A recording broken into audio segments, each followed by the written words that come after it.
Okay, students, are you able to see the screen? Yes, ma'am. Yes, ma'am. Okay. If you have Yes, any ma'am. problem regarding yesterday's topic, you can ask me. No, ma'am. No, ma'am. No, ma'am. Okay.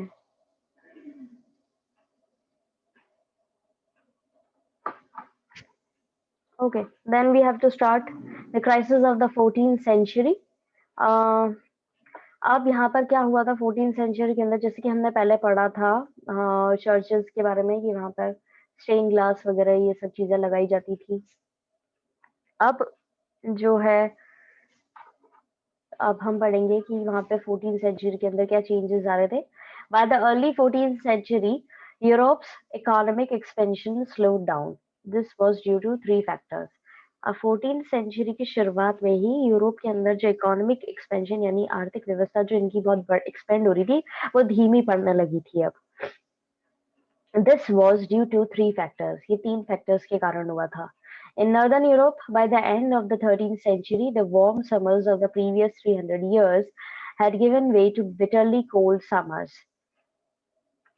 13th century के अंदर यहाँ पर जो verb summers थी जो पहले के 300 सालों से चली आ रही थी वो अब कोल्ड समर्स में कन्वर्ट हो गई थी, यानी वापस सर्दियां बढ़ने लग गई थी।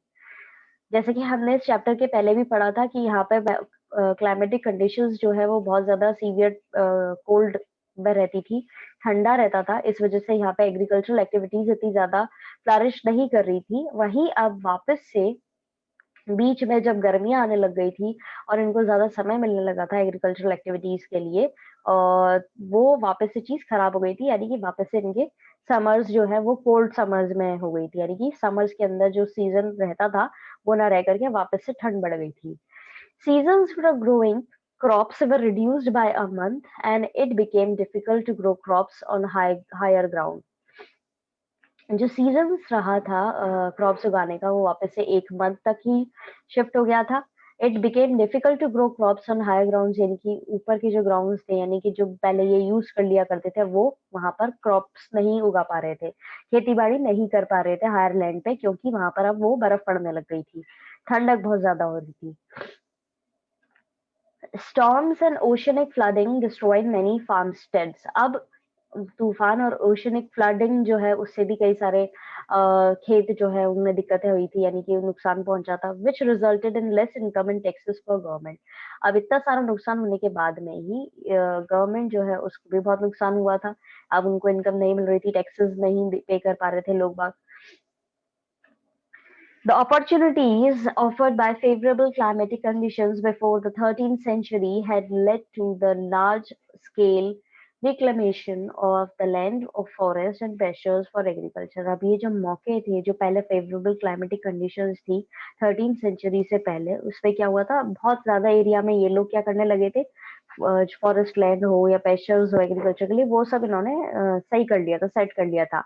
But intensive plowing had exhausted the soil despite the practice of the three-field rotation of crops.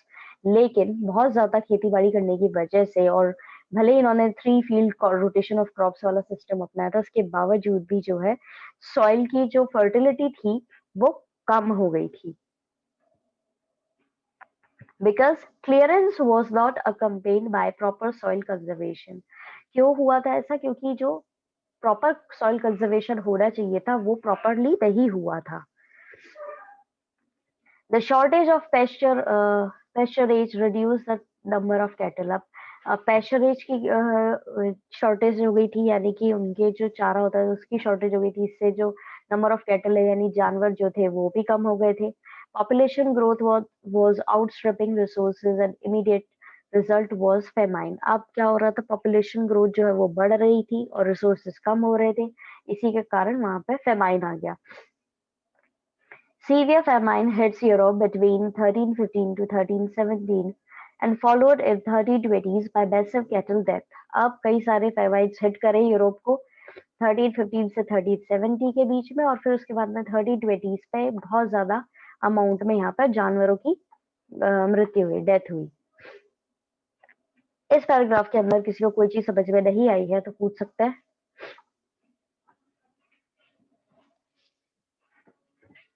No, ma'am. बाकी बच्चे भी रिप्लाई करेंगे। You don't have to sit idly और blank, kindly reply that whenever I ask you questions regarding your queries. You can use the chat option if you want to reply. Okay, cool. No, ma'am. In addition, trade was hit by a severe shortage of metal money because of shortfall in the output of silver mines in Austria and Serbia. अब इसके साथ में ही जो व्यापार ये लोग कर रहे थे वहां पर मेटल मनी जो यूज कर रहे थे उसकी भी कमी आई थी। जो सिल्वर माइंस थी ऑस्ट्रिया और सर्बिया के अंदर वहां पर भी कमी आ गई थी। This forced governments to reduce silver content of the currency and to mix it with cheaper metals. इससे सरकार के ऊपर दबाव आने लगा कि उनको चांदी के जो ये सिक्के यूज करते थे उसकी बजाय उसके अंदर कुछ सस्ता मेटल यूज करें और उससे करेंसी के अंदर चलाएं। अच्छा, before starting the next para I want to tell you कि कल आपका टेस्ट होगा और आपको टेस्ट के बारे में जानकारी दे दी जाएगी ग्रुप के अंदर, तो प्लीज बी एक्टिव। वहां पे बता दिया जाएगा क्योंकि ये एक डेमो टेस्ट की तरह होगा कि इस बेसिस पे होगा कि किस तरह आपको हाफ ईयरली एग्जाम देने हैं, जैसा कि आपके बाकी सब्जेक्ट्स में भी लिए जा रहे हैं उसी तरीके से। ठीक है, किसी को कोई दिक्कत? No, question ma'am. कौन से चैप्टर का होगा वो मैं आपको आज बता दूंगी ग्रुप के अंदर। ठीक है, Okay, ma'am. Okay. Okay. Then the worst was yet to come, अभी भी सबसे बुरा आना बाकी था। As trade expanded in the 13th and 14th centuries, ships carrying goods for distant countries had started arriving in European ports. अब जो trade था, जो व्यापार था, वो 13th सेंचुरी से 14th सेंचुरी के अंदर बहुत ज्यादा एक्सपेंड हुआ था, फैला था। इसी कारण जो शिप्स थे वो आ रहे थे अलग अलग कंट्रीज से, वो यूरोपियन पोर्ट्स पर आकर के शुरू हो गए थे। Along with the ships came rats carrying the deadly bubonic plague infection, the Black Death. Western Europe, relatively isolated in earlier centuries, was hit by the epidemic between 1347 and 1350. अब क्योंकि दूसरे देशों से यहाँ पर पोर्ट्स पर इनके शिप्स आ रहे थे, जो सामान लेकर के आ रहे थे, अलग अलग कंट्री से आ रहे थे, तो एक बार उस समय में क्या हुआ, कुछ शिप्स जो आए थे उनके साथ में कुछ चूहे भी आ गए और वो अपने साथ में बहुत बीमारी लेकर के आ गए जिसका नाम था बीमारी का ब्यूबोनिक प्लेग इन्फेक्शन, जो कि रेट्स के से फैलता है। ठीक है, इस बीमारी को बोला गया द ब्लैक डेथ। जो वेस्टर्न यूरोप के अंदर ये बहुत ज्यादा फैली, यहाँ पे महामारी फैल गई थी 1347 से 1350 के अंदर। The modern estimate of mortality in that epidemic is that 20% of the people of the whole of Europe died. अब मॉडर्न एस्टिमेट जो लगाया गया है कि कितने लोग उस समय महामारी में मरे थे, वो 20% माना जाता है कि पूरे यूरोप के अंदर जितने भी लोग थे उनका 20% लोग जो है वो मर गए थे इस बीमारी से, with some places losing as much as 40% of population. और कुछ लोग जो है वो 40% लोग जो है उस पॉपुलेशन के वो अपनी उनको जगह छोड़नी पड़ गई थी। अब जैसे कि आज की प्रेजेंट कंडीशन में देखा जाए तो हमारे आज की कंडीशन में पेंडेमिक फैला हुआ है, ये एपिडेमिक से भी बहुत बड़ा है, ये ऑल ओवर वर्ल्ड में फैला हुआ है विच इज कोरोना। और इसकी वजह से काफी ज्यादा लोग जो है वो अभी तक उनकी डेथ भी हुई है और कई लोग सफर भी कर रहे हैं, तो ये कंडीशन भी बहुत सीवियर है और आगे जाके इसका भी हिस्ट्री में जरूर चैप्टर बनेगा। Okay, on a serious note वापस शुरू करते हैं। Trade centres cities were the hardest hit. अब ट्रेड सेंटर्स यानी जहाँ व्यापार होता था और जो शहर जहाँ पे व्यापार होता था वो सबसे ज्यादा नुकसान वहां पे हुआ था, क्योंकि शिप्स जो है वो उन्हीं सिटीज में आकर के रुकते थे। पोर्ट सिटीज जो होते हैं अधिकतर वो ही उस जमाने में ट्रेड सेंटर्स भी हुआ करती थी। In enclosed communities like monasteries and convents, when one individual contracted the plague, it was not long before everyone did. अब एक ऐसी जगह जहाँ पे monasteries हुआ करती थी या convents हुआ करते थे, अगर एक व्यक्ति को भी प्लेग हो गया तो ज्यादा टाइम नहीं लगता था कि सब लोगों को वो हो जाए। In almost every case, none survived, और हर केस में लगभग कोई भी सर्वाइव नहीं कर पाया। The plague took its worst toll among infants, और सबसे ज्यादा दिक्कत है जो नवजात बच्चे होते हैं उन पर आई, यंग पे आई और द एल्डरली, इन तीनों पर असर दिखाया प्लेग ने। There were other relatively minor episodes of plague in 1360 and 1370 और फिर उसके बाद में 1360 से 1370 के अंदर भी एक प्लेग के एपिसोड हुए, लेकिन इतना ज्यादा डिस्ट्रक्शन नहीं हुआ था.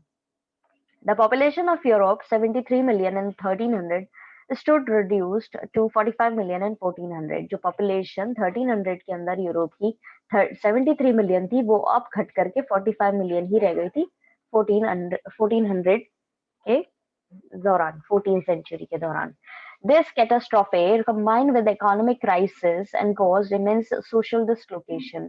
अब ये जो एक प्रलय आई थी, उसमें इकोनॉमिक क्राइसिस भी साथ में था और सोशल डिसलोकेशन भी, सामाजिक डिसलोकेशन भी साथ में था.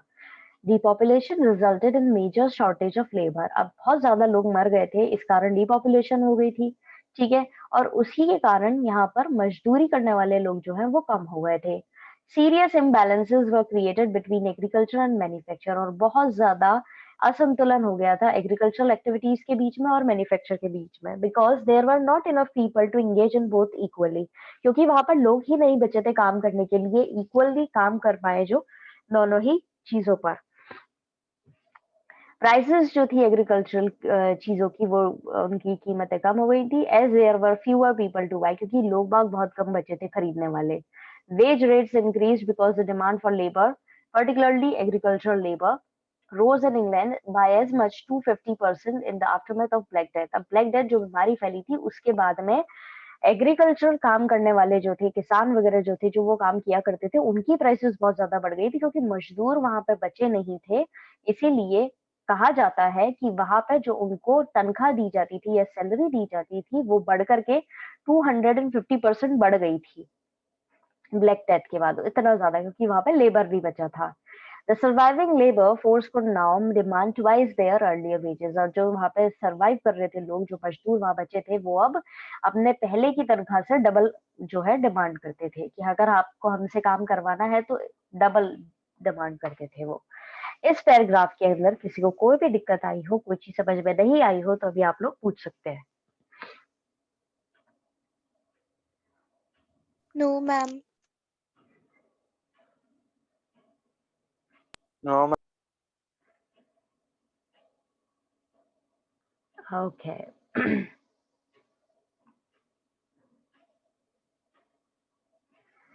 Then social unrest. अब सोशल अनरेस्ट कैसे हुआ था? The income of lords was thus badly hit. अब क्या हुआ था? इनकम जो थी लॉर्ड्स की, वो बहुत ज्यादा बुरे तरीके से हिट करी थी. जो इनकम उनको मिल रही थी, जो लोग वो थे, अलग अलग जमींदारी, एक सॉर्ट ऑफ जमींदार थे और उनके अंडर काम करते थे मजदूर और उनको अर्न करके देते थे. अब वो चीज तो खत्म हो गई थी, तो इसीलिए यहाँ पर चेंजेस आए थे इनकी इनकम में. Decline as agricultural prices came down and wages of labourers increased. अब ये बहुत कम हो गए थे, क्योंकि एग्रीकल्चर प्राइसेस जो थी वो एकदम कम हो गई थी, और वेजेस जो थे लेबरर्स के वो इंक्रीज हो गए थे, कि इनको ज्यादा पे करना पड़ेगा. फायदा इतना हो नहीं रहा था जितना इनको पे करना पड़ रहा था. In desperation they try to give up the money contracts they had entered into and revive labor services. अब इसका रिजल्ट क्या हुआ? इन्होंने जब मनी कॉन्ट्रैक्ट बना रखे थे, जिसमें उन लोगों ने पीजेंट्स को बाउंड कर रखा था, वो इनको देने पड़े, वापस गिव अप करने पड़े, और नई लेबर सर्विसेज जो है उनको भी रिवाइव करना पड़ा. यानी कि जो सर्विसेज ये उन लोगों से लेते थे, उसकी भी इन्होंने टर्म्स और कंडीशंस चेंज करी. This was violently opposed by peasants, in particularly the better educated more prosperous one. अब इसका क्या हुआ? इसके अगेंस्ट में चले गए सारे किसान, और जो पढ़े लिखे लोग थे या जो थोड़े समृद्ध लोग थे, वो भी इसके अगेंस्ट में चले गए, क्योंकि अब फायदा उनको हो रहा था, उनको कम काम करना पड़ रहा था और उनको ज्यादा वेजेस मिल रहे थे, तो वो इस चीज के अगेंस्ट में चले गए. इन 1323 peasants revolted in Flanders, in 1358 in France and in 1381 in England. अब इन लोगों ने क्या करना शुरू करा? रिवॉल्ट करना शुरू करा, प्रोटेस्ट में आ गए. फ्लैंडर्स एक जगह का नाम है, वहां किया पहले 1323 के अंदर, फिर 1358 के अंदर फ्रांस में किया, फिर 1381 के अंदर इंग्लैंड में किया. Though these rebellions were ruthlessly crushed, it is significant that they occurred with the most violent intensity in those areas which had experienced the prosperity of economic expansion, a sign that peasants were attempting to protect the gains they had made in previous centuries. अब भले ये जितने भी rebellious लोग थे इनको पूरी तरीके से क्रश कर दिया गया, मतलब इनका पूरी तरीके से तोड़ दिया गया, इनका जो प्रोटेस्ट ये लोग कर रहे थे, लेकिन सबके सामने ये इन्होंने बहुत ही इंटेंसिटी से काम किया था, बहुत ही वायलेंट तरीके से हिंसात्मक तरीके से इन्होंने प्रोटेस्ट किया था। इसीलिए लोगों को ये समझ में आने लगा था कि ये जो इन्होंने अपने पहले पीजेंट्स जो है उनको समझ में आ गया था कि किस तरीके से उनको अपने आप को इन्होंने जो इतने समय से इनके साथ में खराब व्यवहार होता हुआ आ रहा है, उसको अपने आप से कैसे बचाना है और जो उनको फ़ायदे हुए हैं, वो इनसे किस तरीके से डिवाइड करने हैं। जो लॉर्ड्स को पहले फ़ायदा हुआ है, उसको भी। Despite the severe repression, the sheer intensity of peasant opposition ensured that the old feudal relations could not be reimposed. अब इसके साथ में ये बहुत ज़्यादा जो दबाव चल रहा था, उसके साथ में उन्होंने पीजेंट्स ने बोल दिया था कि जो पहले का फ्यूडल सिस्टम चला आ रहा था लॉर्ड्स के द्वारा कि तुम्हें हमारी ज़मीन पे काम करना पड़ेगा और हमारे घर के अंदर भी काम करना पड़ेगा और इसके बदले में हम तुम्हें वेजेस दे पहले तो ये था कि इसके बदले में हम तुम्हें प्रोटेक्ट करेंगे, खाने के लिए चीज़ देंगे, रहने के लिए जगह देंगे, उस तरीके से और उसकी रेंट के तौर पे इनको काम करना पड़ता था। फिर धीरे-धीरे वेजेस देने लगे ये लोग कि हम तुम जो काम करोगे उसके तुम्हें पैसे मिलेंगे, लेकिन तुम बाउंड हो अभी भी हमारे यहाँ काम करने के लिए। उस चीज़ को इन्होंने हटा दिया। बोले कि अब उस चीज़ को वापस री-इम्पोज़ नहीं होने देंगे हम। री-इम्पोज़ यानी उस चीज़ को हम वापस से लागू नहीं होने देंगे। The money economy was too far advanced to be reversed. Therefore, though the lords succeeded in crushing the revolts, the peasants ensured that the feudal privileges of earlier days could not be reinvented. अब money economy जो है वो पूरी तरीके से change हो गई थी, ठीक है, पहले से एडवांस हो गई थी। आर्थिक चीजें जो है इनकी एडवांस हो गई थी, इसीलिए लॉर्ड्स जो है दोबारा से उन्होंने रिवोल्ट्स जो क्रांति ये लोग फैला रहे थे उसको तो उन्होंने दबा दिया, लेकिन इनका फ्यूडल सिस्टम जो है वो वापस से रीइम्पोज नहीं हो पाया। अब 11 से 14 सेंचुरी की टाइमलाइन दे रखी है यहाँ पे। 1066 के अंदर Normans defeated Anglo Saxons and conquer England. Normans ने हरा दिया था एंग्लो सैक्सन्स को और इंग्लैंड पे कब्जा कर लिया था। देन 1100 ऑनवर्ड्स में cathedrals being built in France. France के अंदर कैथेड्रल्स बनाए गए, ये चर्च से बड़े होते हैं। 1315 से 17 के अंदर great famine in Europe, Europe के अंदर फेमाइन फैला। 1347 से 50 के अंदर ब्लैक डेथ, वही प्लेग जो फैला था। Then 1338 to 1461 100 years war between England and France. England और फ्रांस के बीच में 100 साल तक लड़ाई चली। 1381 के बीच में पीजेंट्स रिवॉल्ट, किसानों ने आंदोलन कर दिया। समझ में आया? किसी को कोई दिक्कत? No ma'am. No ma'am. बताएं फिर आपने क्या पढ़ा? मुझे इतनी देर से मैं जो पढ़ा रही हूँ बताएं, कुछ समझाएं, क्या समझ में आया आपको?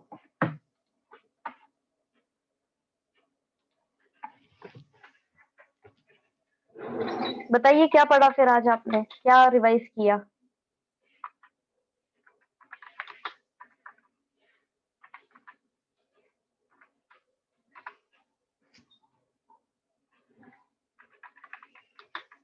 Come on, students, you can try. मैं डांट नहीं रही हूँ आपको, डांटूंगी नहीं, आप ट्राई करिए। बताइए क्या पढ़ा आपने, एक rough idea.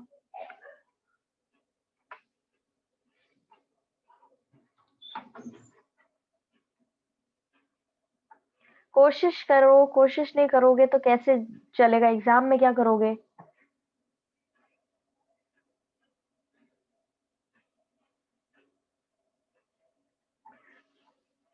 Do I have to call out your names again and again? क्या मैं सबके नाम लेकर के पूछूं तब जवाब देंगे आप लोग? मैम हमने आज the crisis of the ma'am हाँ मैम हमने आज the crisis of the 14th century में पढ़ा कि कैसे लोग जो है वो अपने गुड्स के लिए एक दूसरे चीजों को एक्सचेंज करते थे, जैसे शिप्स को किया जाता था 13 और 14 सेंचुरी में।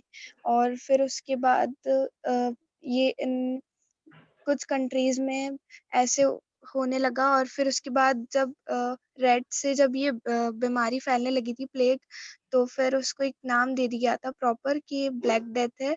और ये एपिडेमिक 1347 से 1350 तक फैला था और 20% से ज़्यादा जो पीपल्स थे यूरोप में, वो मतलब मर गए थे, उनकी डेथ हो गई थी। तो फिर ये एपिडेमिक बहुत ज़्यादा फैल रहा था। वेरी गुड है ना, आई रियली अप्रिशिएट। आपके एफर्ट्स काफी अच्छे थे और आपने काफी बेटर तरीके से समझाया भी। Anybody else wants to try? कोई और ट्राई करना चाहेगा? मैम यस, बोलिए। मैम हाँ, बोलो। शिप्स जो कैरिंग जो हुई थी ना बाहर देश से, जो डिस्टेंट कंट्रीज हैड एक मिनट हैव स्टार्टेड यूरोपियन जो पोर्ट्स थे ना मैम, उसमें शिप केम रेड, जैसे मतलब along with the ship came red. तो मैम जिनके जो ना शिप्स के जो राट्स थे ना, वो कैरिंग द डेडली ब्यूबोनिक प्लेग्यू में थे, जो the black death western Europe. Black death जिससे मतलब ब्लैक डेथ को हिंदी में बताऊं क्या? नहीं। तो नहीं, काली डेथ तो नहीं हुई, नहीं। ब्लैक डेथ नहीं ना? Okay Hrithik, nice try, good, at least you tried. इसमें ये बोला जा रहा है कि जो यूरोपियन पोर्ट्स, यानी कि यूरोप जो देश है, यूरोपियन कंट्रीज जो है, उनके जो एरियाज थे जहाँ पर शिप्स आते थे, और वो बेसिकली ओशंस के साथ में जो होता है उनको बोलते हैं पोर्ट्स। वहां पर जो व्यापार करने के लिए दूसरे देशों से शिप्स आते थे सामान लेकर के, उनके साथ में ही कुछ शिप्स के अंदर बीमारी फैलाने वाले चूहे आ गए थे और उस बीमारी का नाम दिया गया था ब्यूबोनिक प्लेग इन्फेक्शन, और उसको ब्लैक डेथ की तरह बोला जाने लगा था। एक टर्म ले दी थी, इसको हिंदी में कन्वर्ट करने की जरूरत नहीं है, ठीक है। और फिर वहां पर बहुत ज्यादा डेथ हुई थी, लोग बाग बहुत मरे थे।